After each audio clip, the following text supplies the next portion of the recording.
નિરંજનભાઈ, તમે અમને સમજાવશો કે મધ્યસ્થીકરણ એટલે મીડિયેશન એ છે શું? મીડિયેશન બેન એક એવી સરસ પ્રક્રિયા છે કે જ્યારે બે પક્ષકારો વચ્ચે મતભેદ થાય, ઘર્ષણ થાય, એ લોકો વચ્ચે તકરારો થાય, ત્યારે એ લોકો કોર્ટમાં જાય અને જજ સાહેબ પાસેથી નિર્ણય મેળવે.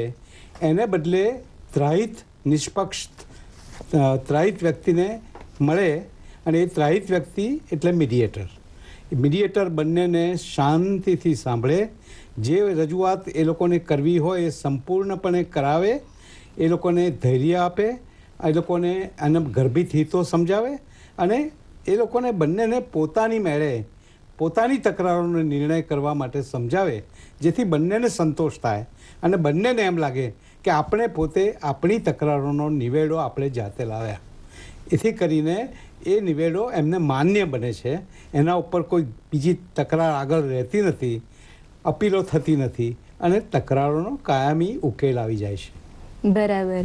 અને આ મીડિયેશનની શરૂઆત કેવી રીતે થઈ? એટલે કોર્ટમાં ઘણા બધા કેસનો ભરાવો થાય છે અને મીડિયેશનને કારણે થોડા એ ભારણ ઓછું થાય છે. તો એ આખી પ્રક્રિયા તમે સમજાવશો કેવી રીતે આ શક્ય બને છે? મીડિયેશન તો વૈદિક પીરિયડ પછી, વેદના સમય પછી એક ઋષિ યાજ્ઞવલ્ક્ય કરીને હતા. એમણે જુદા જુદા મીડિયેશન સેન્ટરો ખોલેલા, અને એ શરૂઆત કરી ત્યારે કોઈ આવો એક સ્થાયી કાયદો નહોતો અત્યારે જે છે તે. અને એ વર્ષો સુધી એ પ્રમાણે જુદી જુદી જગાએ ચાલવા લાગ્યો.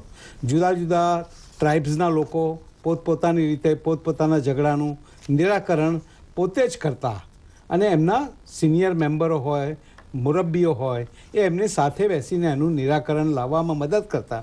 ત્યારબાદ